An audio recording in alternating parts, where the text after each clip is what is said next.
Bom, se eu solto de uma mesma altura a folha de papel e o caderno, é fato que o caderno vai chegar primeiro no solo. Eu posso fazer esse experimento milhões de vezes. O caderno vai chegar primeiro. Agora, por que o caderno chega primeiro, gente? Bom, muitos poderiam dizer assim, Fino, é porque o caderno é mais pesado, é porque o caderno tem uma massa maior. Mas será que é isso? Eu vou fazer esse experimento aqui da seguinte forma, ó, eu vou pegar a folha de papel e vou amassar ela.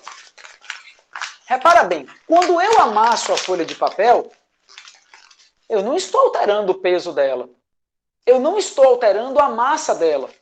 Mas veja que ao soltar agora o caderno e a folha de papel de uma mesma altura, os dois chegam juntos ao solo. Então, por esse experimento, a gente já conclui que o tempo de queda dos corpos não depende do seu peso, não depende da sua massa. Ué, Fino, então, o que faz um corpo cair primeiro em relação ao outro? O que faz um corpo cair primeiro em relação ao outro é a influência do ar. Pela influência do ar, um objeto pode cair lentamente e o outro não. Por exemplo, se você desprezar a influência do ar, acredite, uma pena e um elefante abandonados de uma mesma altura chegam juntos ao solo. Se eu pegar a folha de papel aberta, não vou amassar a folha, e pegar o caderno e colocar a folha de papel sobre o caderno, olha só, gente, se eu soltar o caderno do jeito que está aqui, a folha de papel cai junto. Aí você diz, poxa, Fino, mas por que a folha de papel caiu junto com o caderno? Porque no momento em que o caderno caía, a resistência do ar estava agindo só no caderno. É como se a folha estivesse sendo protegida pelo caderno, que, desprezando a influência do ar, dois corpos de pesos diferentes caem juntos ao solo. Se eu pego um objeto e abandono, ou se eu pego um objeto e lanço ele verticalmente para baixo, nas duas situações ele está em queda livre. Agora, a diferença é, quando nós abandonamos um objeto, a velocidade inicial dele é zero. Quando você lança um objeto, a velocidade inicial dele é diferente de zero. Muita gente não sabe disso, mas essa é uma verdade. Agora, Fino, diz uma coisa aí para mim. Quando um objeto está em queda livre, qual é o tipo de movimento que ele executa? Então vamos fazer o seguinte, ó, vamos pegar aqui um objeto qualquer que está a uma certa altura do solo, vamos chamar essa altura dele de H, certo? E vamos soltar esse objeto. Quando a gente soltar, o que vai acontecer com ele? Ele vai cair. Ele vai cair. E ele vai cair, galera, graças à presença de quem? Da gravidade, que é uma aceleração que está sempre apontada para o centro da Terra. Então vamos pensar. Fazendo as considerações do movimento de queda livre, um objeto, quando eu solto, à medida que ele vai descendo, a velocidade dele vai aumentando. Se vai aumentando, o movimento dele é uniformemente variado, não é uniforme. E digo mais, é um movimento uniformemente variado, onde a velocidade varia para mais. Se ela varia para mais, é um movimento uniformemente variado acelerado. Mas aí você me pergunta, ué, Fino, como é que pode ser um movimento uniformemente variado, acelerado, se essa pedrinha não tem uma aceleração própria? Porque para ser uniformemente variado, precisa de uma aceleração, para mudar a velocidade, para aumentar a velocidade. Que aceleração é essa? Essa aceleração é a própria gravidade, que a gente chama de campo gravitacional ou aceleração da gravidade. É ela que vai alterar a velocidade do móvel. Então a aceleração, gente, é a própria gravidade. Então pensa bem, se nós sabemos que a queda livre é um movimento uniformemente variado, e nós também sabemos quais são as ferramentas básicas, as equações do movimento uniformemente variado, então, para a gente resolver um problema de queda livre, a gente vai trabalhar com as equações do movimento uniformemente variado. E quais são elas? Aí nós temos a função horária da velocidade, V igual a VO mais AT, que as pessoas brincam e chamam de vermes voadores atacam a Terra. Tem gente que chama também você voltou, mas agora é tarde. Aí fica a critério. onde V é a velocidade final, VO é a velocidade inicial, A é a aceleração e T o tempo, nós temos a equação do espaço, que é aquela equação que o pessoal chama de sorvetão, S igual a SO, mais VOT, mais AT ao quadrado sobre 2, mas a gente vai dar uma resumida nela. Em vez de S igual a SO, eu já boto ΔS. ΔS, que é o deslocamento, é igual a VOT, que é a velocidade inicial vezes o tempo, mais a aceleração vezes o tempo ao quadrado sobre 2. E qual é a terceira equação que a gente usa básica do movimento uniformemente variado? É a equação de Torricelli, aquela equação onde a gente não precisa do auxílio do tempo. V ao quadrado igual a VO ao quadrado mais 2A ΔS. Então, se eu vou resolver um problema de queda livre, então eu vou resolver um problema de movimento uniformemente variado. Vou trabalhar com essas equações. Agora, nós podemos fazer aqui algumas mudanças. Por exemplo, numa queda livre, a aceleração é quem? É a própria gravidade. Então, no lugar do A, eu substituo por G. Onde tem A, eu boto G. E tem um outro detalhe importante, que é esse aqui, ó. Pensa que o objeto foi solto de uma altura de 2 metros. Uma altura H de 2 metros. Se o movimento dele é vertical, ele vai se deslocar quanto até chegar no solo? 2 metros. Então, a altura que ele foi abandonado é o deslocamento dele ao longo do trajeto. Então, em vez de colocar ΔS, eu posso substituir esse ΔS pela altura. Pronto. Resolvido o meu problema, agora eu já tenho as equações que me permitem resolver qualquer problema de queda livre. E aí, vocês poderiam me perguntar assim, né? Fininho, essas equações aqui servem para quê? Para você calcular um tempo de queda, para você calcular uma velocidade com que o objeto atinge o solo, que é a velocidade final, para você descobrir qual é a altura que ele foi abandonado ou que ele foi lançado. Só não esquece de uma coisa. Se o corpo for abandonado, velocidade inicial é igual a 0. Mas se o corpo for lançado, a velocidade inicial não vai ser igual a 0, vai ser diferente de 0. Se o objeto está descendo, eu oriento a minha trajetória para baixo. Orientei a minha trajetória para baixo, o que é que isso quer dizer? Que a minha orientação, ó para cá, e a gravidade estão no mesmo sentido, não é verdade? Então a gravidade vai ser positiva. Sempre que a sua orientação estiver no mesmo sentido de G, é porque a gravidade é positiva. Agora, se você orientar para cima, a gravidade estando para baixo, você vai ter que colocar a gravidade negativa. Como é que você gosta de trabalhar, Fino? Eu gosto de trabalhar assim. Quando é um problema de queda livre, eu gosto de trabalhar com a orientação definida por mim, que quem define a orientação somos nós, orientada para baixo positivamente. Pronto, aí eu não preciso me preocupar com sinal nenhum. Entendeu, Ana? Então é assim, ó. Na hora que você vai resolver o problema, se você orientar para baixo, você está orientando a favor da gravidade. Independente de como o movimento se comporte. Já subindo, descendo, oblíquo, não importa. Se a sua orientação estiver no mesmo sentido da gravidade, a gravidade é positiva. Agora, se a sua orientação, antes de você resolver o problema, estiver contra a gravidade, aí sua gravidade vai ser negativa. São as proporções de Galileu. Proporções de Galileu. Olha, isso aqui, as proporções de Galileu cabem para qualquer tipo de concurso. Enem, concursos de alta concorrência. Isso aqui é algo frequente nas provas. Fininho, explica aí pra gente o que são as proporções de Galileu. Vamos fazer o seguinte. O Galileu, século XVII, estudou a queda dos corpos. Estudou a queda dos corpos. E ele percebeu uma coisa interessante. Vamos imaginar aqui uma pedrinha que foi abandonada a partir do repouso. Velocidade inicial igual a 0. O que é que o Galileu fez? Ele soltou a pedrinha, soltou o objeto e percebeu que em um segundo de queda, esse objeto percorria uma determinada distância. uma distância D, tá? Uma distância D. E isso no primeiro segundo de queda.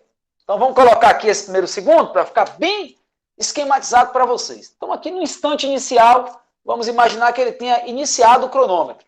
Bom, ele não iniciou o cronômetro porque naquela época não tinha relógio digital. Mas isso é só um modo de falar, tá? Então no instante t igual a 0 ele soltou. Aí nesse instante, que a gente vai chamar de instante t igual a 1, chegou a 1 segundo. Aí ele percorreu uma distância d. Só que aí ele continuou marcando. E percebeu que quando ela chegou no instante 2 segundos, olha só, 2 segundos. Vamos botar aqui, ó, T2 igual a 2 segundos.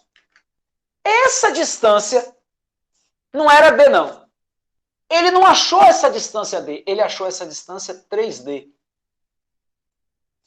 No próximo segundo, quer dizer, 3 segundos de movimento, ó, já bem aqui embaixo, ele percebeu que essa distância era igual a 5D. Então, olha só. T igual a 0, T igual a 1, T igual a 2, T igual a 3. Gente, olha que coisa interessante, né?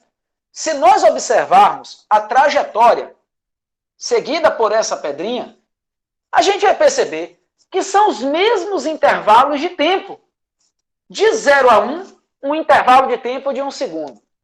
De 1 para 2, um intervalo de tempo de 1 segundo. De 2 para 3, um intervalo de tempo de 1 segundo. A diferença é, aqui é o primeiro segundo, prestem atenção nesta denominação, ó. Aqui é o primeiro segundo. Aqui, ó, já é o segundo segundo. Parece uma redundância, mas não é. E aqui já é o terceiro segundo. Olha só. Olha só. Note que todas essas distâncias foram para os mesmos intervalos de tempo.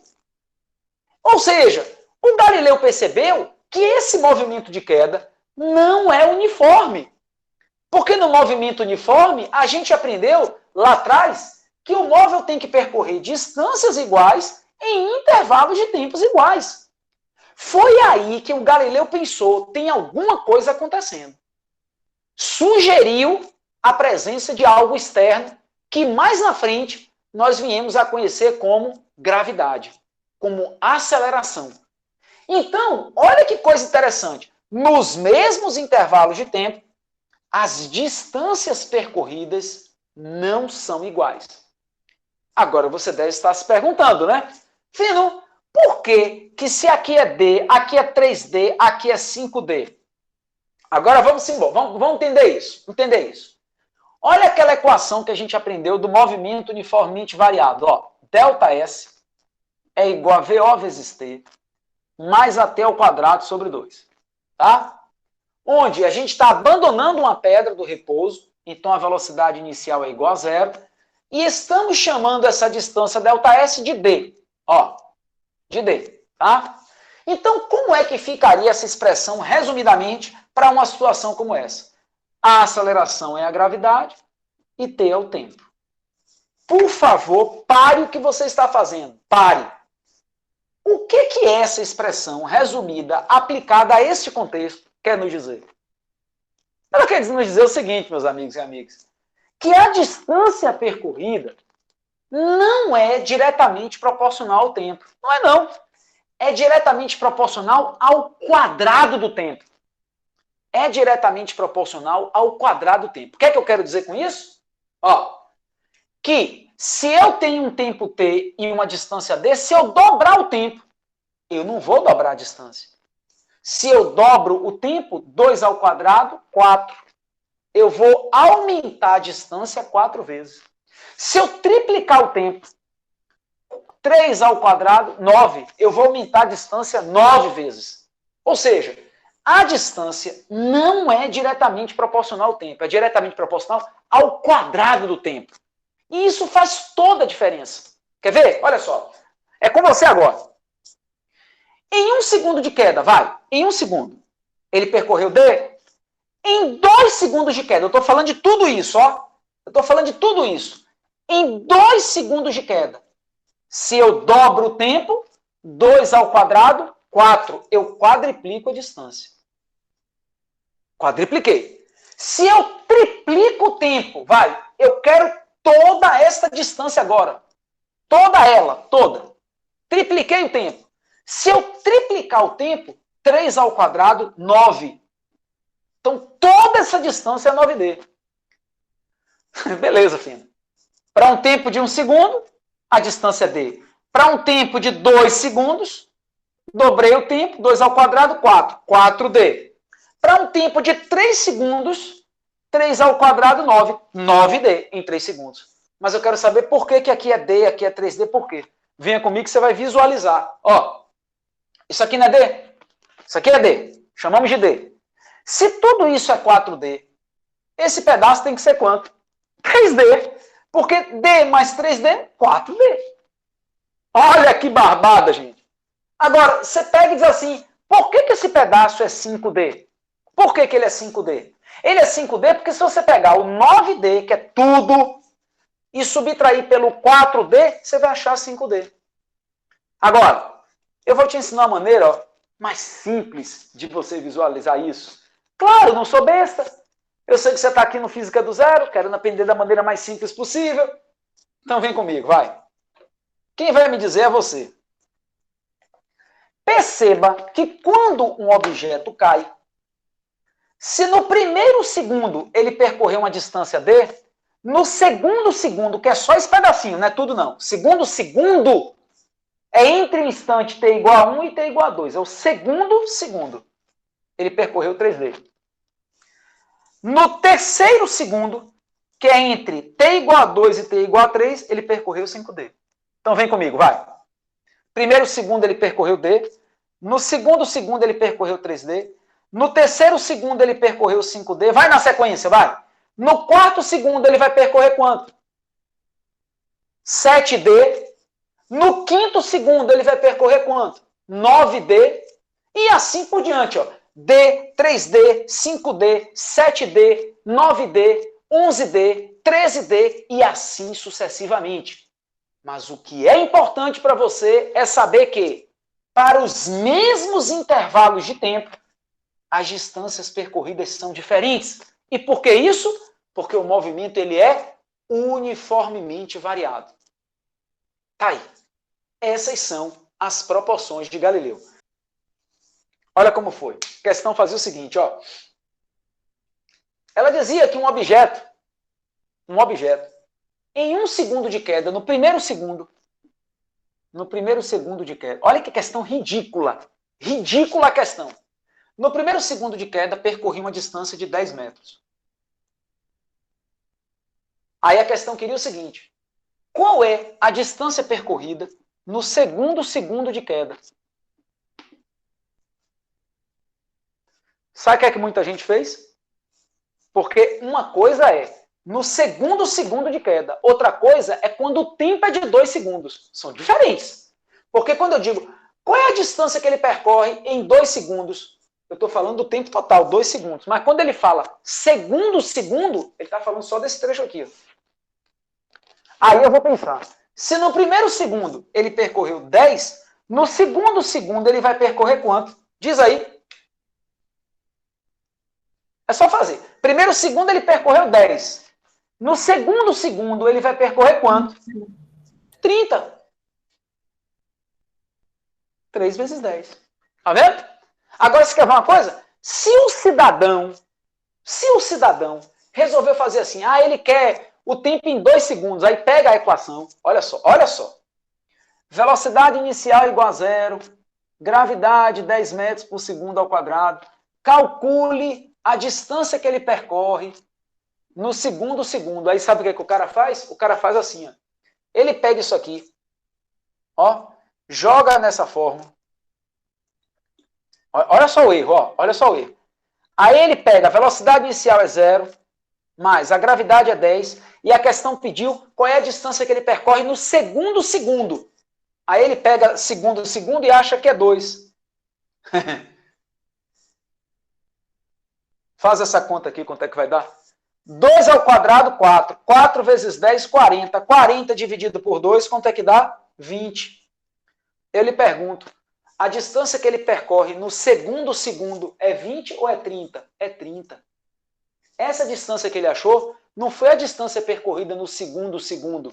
Essa distância que ele achou foi a distância percorrida em 2 segundos. Temos que ter muito cuidado. E isso já caiu aonde, Fino? Olha, isso já caiu no Enem, isso já caiu na Baiana de Medicina, isso já caiu na Unicamp, isso já caiu na UNEB. Estou cansado de ver questões assim. Vamos agora estudar o lançamento vertical para cima. Lançamento vertical para cima. Fino, o que é que acontece quando um objeto é lançado verticalmente para cima? Olha, não muda muita coisa da queda livre, não. Porque se a gente pensar assim, ó, peguei um objeto, lancei ele para cima. Lancei. Pronto. Está aqui ele sendo lançado com uma certa velocidade. Uma velocidade inicial. Aí esse objeto vai subir, vai atingir uma certa altura.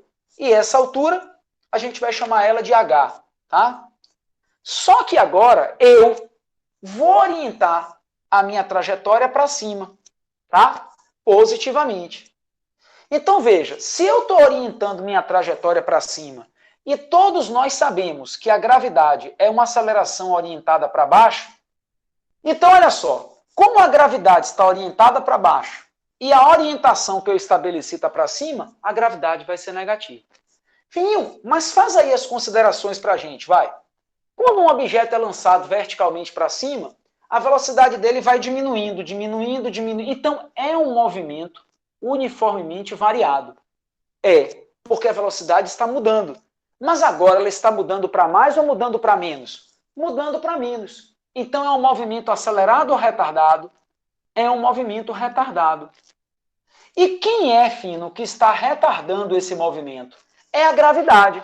Porque enquanto o objeto sobe, a gravidade está orientada para baixo, freando ele. Tá? Essa gravidade, pelo que eu acabei de mostrar para vocês, em relação ao referencial que eu adotei, ela vai ser negativa. Fininho, e quais são as equações, as ferramentas que eu vou utilizar para resolver problemas de lançamento vertical para cima? São as mesmas equações, gente, do movimento uniformemente variado. Não vai mudar, não. Então vamos lá, quais são elas? A gente tem a função horária da velocidade, V igual a VO mais AT, a equação do espaço resumida, ΔS igual a VOT mais AT ao quadrado sobre 2.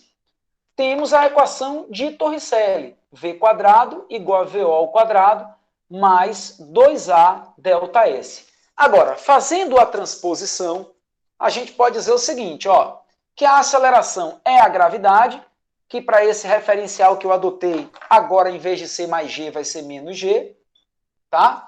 Então aqui também eu posso substituir por menos G, ó, e aqui também por menos G. Então eu tiro esse mais daqui. Então isso vai ficar, ó, menos GT, aqui vai ficar menos 2G. E o ΔS, que a gente já sabe, é a própria altura. Se eu pego um objeto, jogo ele para cima e ele chega a uma altura de 5 metros, qual foi o deslocamento dele? 5 metros. Então, em vez de ΔS, ó, eu substituo por H. Pronto. Resolvido o meu problema. Eu agora tenho as equações que me permitem calcular, resolver problemas envolvendo o lançamento vertical para cima. Fininho, o que acontece quando um objeto lançado verticalmente para cima atinge a altura máxima? Bom, essa é fácil. Se a gente pega um objeto e jogar para cima, ele vai subindo, subindo, subindo, subindo. Quando chega na altura máxima, ele para e muda de sentido. Então, sempre que uma questão pedir para você calcular uma altura máxima, é muito simples. O cálculo da altura máxima, ele é feito considerando que a velocidade final é igual a zero. Porque é o momento que ele já parou, já chegou no máximo.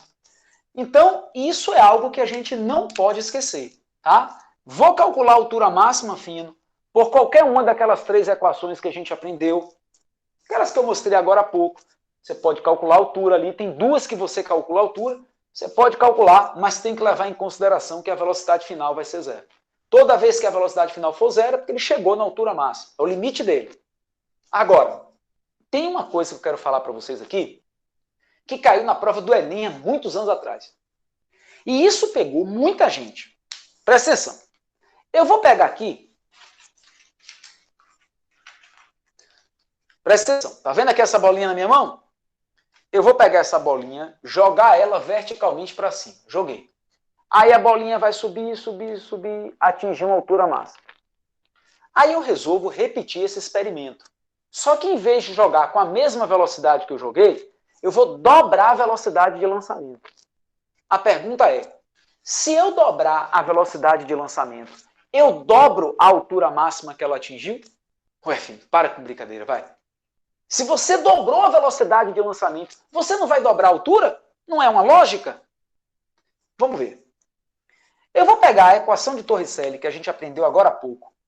V ao quadrado igual a VO ao quadrado menos 2 vezes G vezes H. Para achar essa altura máxima. Tá? Agora lembra que se você está achando a altura máxima, a sua velocidade final tem que ser zero. Pronto, ele vai parar lá em cima. Então, a minha equação vai ser resumir isso aqui. Ó. Zero é igual a VO ao quadrado menos 2 vezes G vezes a altura máxima. Eu vou pegar essa parcela menos 2GH e vou trazer ela para o primeiro membro trocando o sinal. Então vai ficar ó, 2 vezes G vezes H, altura máxima, 2 vezes G vezes H, altura máxima, isso vai ser igual a VO ao quadrado. Aí eu vou pegar esse 2G que está aqui multiplicando e vou passar para cá dividindo. Aí eu vou obter uma expressão que me permite calcular a altura máxima direto. VO ao quadrado sobre 2 vezes G. Essa é uma expressão que muita gente grava ela para calcular a altura máxima de um objeto que foi lançado verticalmente para cima. Eu não gosto. Porque essa expressão é a mesma dessa, gente. É a mesma. Para que vai ficar decorando expressões? Se você quiser calcular a altura máxima, aplica Torricelli e considera a velocidade final igual a zero. Pronto. Para que chegar nisso e ficar gravando isso? Agora, essa expressão tem uma coisa interessante para a gente avaliar. Olha só. A altura máxima é diretamente proporcional à velocidade inicial? Não. A altura máxima é diretamente proporcional ao quadrado da velocidade inicial. Ué, filho, mas isso faz alguma diferença? Faz.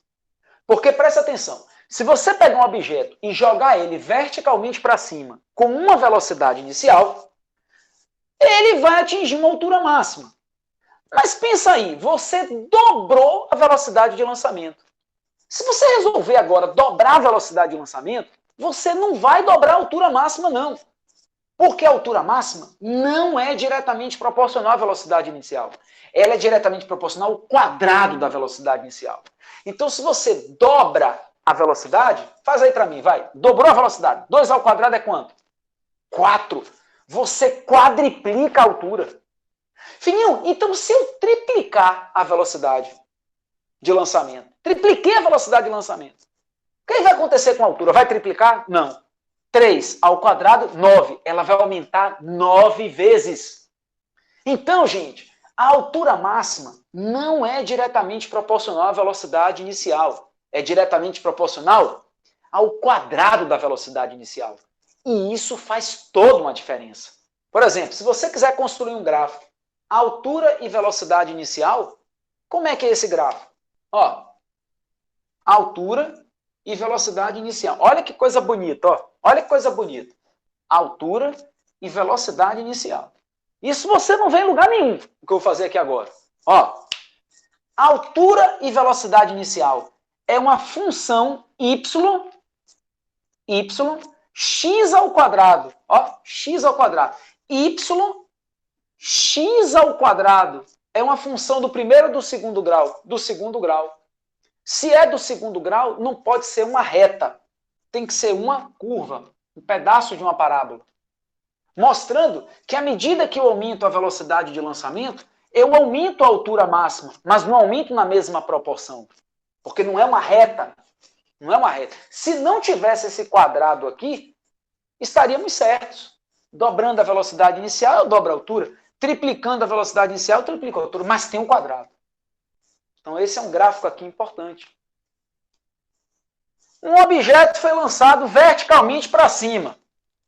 Fineures, o que é o tempo de voo? Finéuris é ótimo, né? Tudo bem, vai. Fininho, o que é o tempo de voo? O tempo de voo é o tempo que esse objeto permanece no ar. Lancei o objeto verticalmente para cima, ele vai subir, vai descer e vai voltar para o solo. Esse é o tempo de voo, é o tempo total. O tempo de voo é o tempo de subida.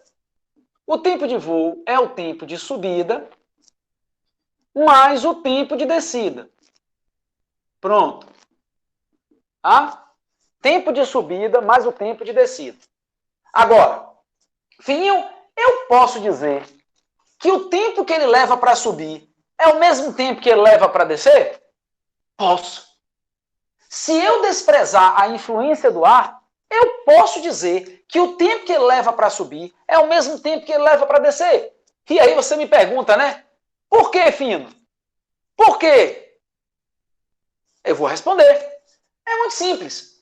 Veja, a gravidade é quem vai retardar o movimento na subida.